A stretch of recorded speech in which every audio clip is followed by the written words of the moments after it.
हर हर महादेव दोस्तों, स्वागत है आपका हमारे YouTube चैनल पर। आज की वीडियो में हम सुनेंगे शिव महापुराण श्री वायवीय संहिता पूर्वार्ध का 8वां अध्याय, त्रिदेवों की आयु। ऋषिगण बोले, हे वायुदेव, अब आप हम पर कृपा करके आयु का परिमाण और संख्या के बारे में बताइए।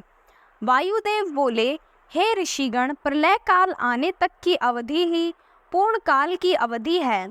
15 निमेष की काष्ठा होती है। 30 काष्ठाओं का एक मुहूर्त अर्थात दिन रात, 15 दिन रातों का एक पक्ष होता है। इस प्रकार महीने में 2 पक्ष, शुक्ल पक्ष और कृष्ण पक्ष होते हैं।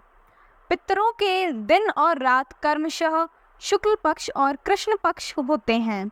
6 महीने का एक अयन होता है। 2 अयन पूरे होने पर 1 वर्ष पूरा हो जाता है। मनुष्यों का 1 वर्ष देवताओं के 1 दिन और रात के बराबर होता है। मनुष्यों की 1 अयन के दक्षिण होने पर दक्षिणायन अर्थात देवताओं की रात और उत्तर होने पर उत्तरायण अर्थात देवताओं का दिन होता है। इस प्रकार मनुष्यों के 360 वर्ष पूरे हो जाने पर देवताओं का 1 वर्ष पूरा होता है। देवताओं के वर्षों से युगों की गणना होती है। सतयुग, त्रेता युग, द्वापर युग और कलयुग नामक 4 युग कहे जाते हैं।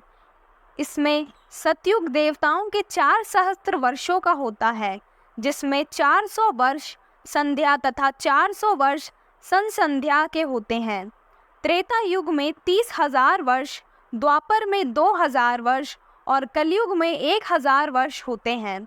चारों युगों के 1,000 वर्ष बीतने पर एक कल्प पूरा होता है।